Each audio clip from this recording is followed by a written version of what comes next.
This video provides basic guidance on configuring Windows settings for iRacing. VR users should refer to the VR optimization guide on the iRacing forum.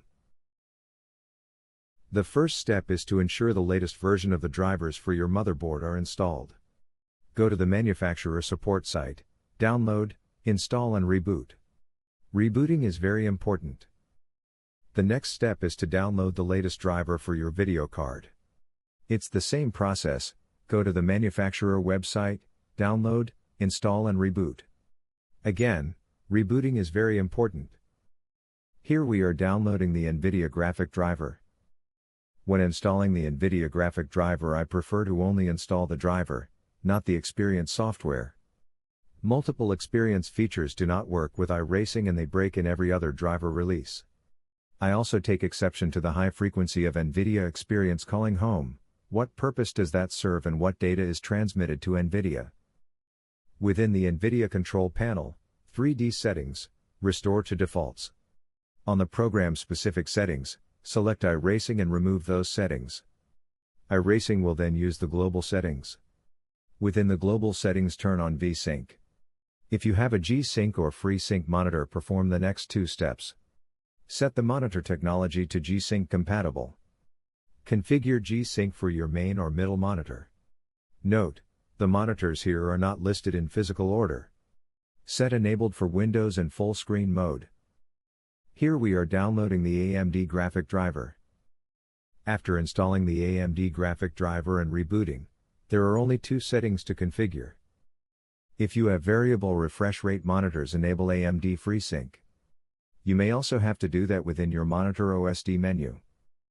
You need to create an advanced fan control curve. By default, the driver is configured for quiet fan operation. We need the fans to achieve 100% speed at 80 degrees for gaming. Otherwise, the video driver software may throttle back the GPU performance, which will reduce game FPS.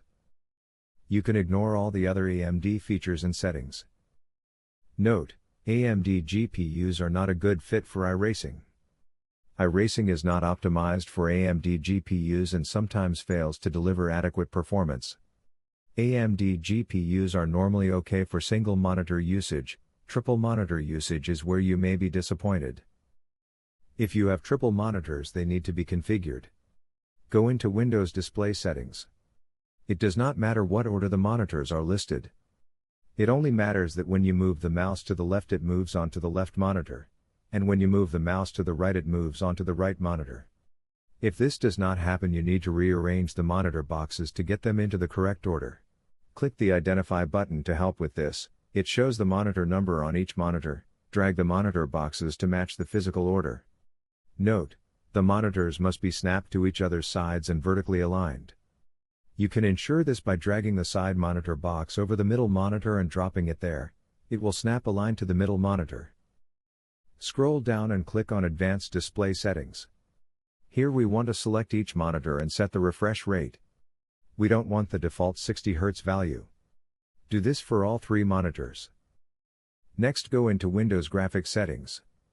If the option is available, turn on Hardware Accelerated GPU Scheduling.